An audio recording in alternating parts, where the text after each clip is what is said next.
There's this role for a really transformative publication, just in general. But let's talk about the Midwest, because that's where we are. But there does not exist a publication that facilitates telling the best, most deserved stories, because they will inspire change, inspire leadership development, inspire connection. That publication doesn't exist, and the reason it doesn't exist is because it's not financially profitable in a monetary sense. It's financially profitable in the sense that when you empower people and you create social change, there's a long-term economic payoff, but it's hard to measure in dollar exchange. But if you had a publication that told things that amazing entrepreneurs are doing in North Minneapolis, but that story is not necessarily rich enough to be told in the Minnesota Monthly because moms in Edina don't want to read that story, and the advertisers don't want to pay for stories that aren't going to get the most magazines bought. There's this advertising model that is crippling the types of stories we can tell. So what happens when you say we don't care about advertising, and we don't care about sponsorship, and we can do this amazing storytelling because it deserves to be told?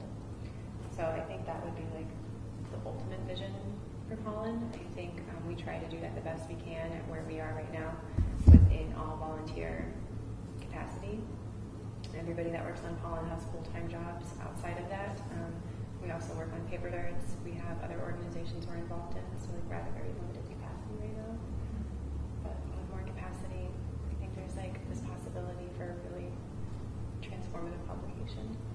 So we have Pollen right now that exists as one publication, but what if we could make mini Pollens throughout our community so that we have one aggregate site that pulls from stories throughout the community? We want to make sure that we're giving tools to people outside of our immediate circles to tell their own stories and then pull them into this larger community, kind of balancing these smaller stories with the larger community. Yeah, it gets back to this notion that trust is built locally. So if you have Pollen does well in the Twin Cities because it was locally birthed out of a network from the Twin Cities. And so if we want to start incorporating more stories from hubs around the region, it's going to be harder to do that for us as Twin Cities editors to just go to that region and say, hey, we would love to tell your story. It just wouldn't feel as authentic and would be as successful as empowering people in those very specific communities that already have networks in those communities to do what we're doing for themselves. So it's this by you, for you model. So if you really want to engage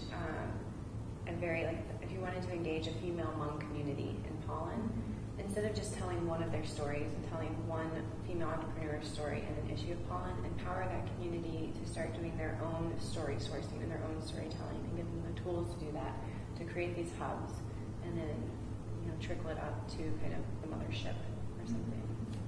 But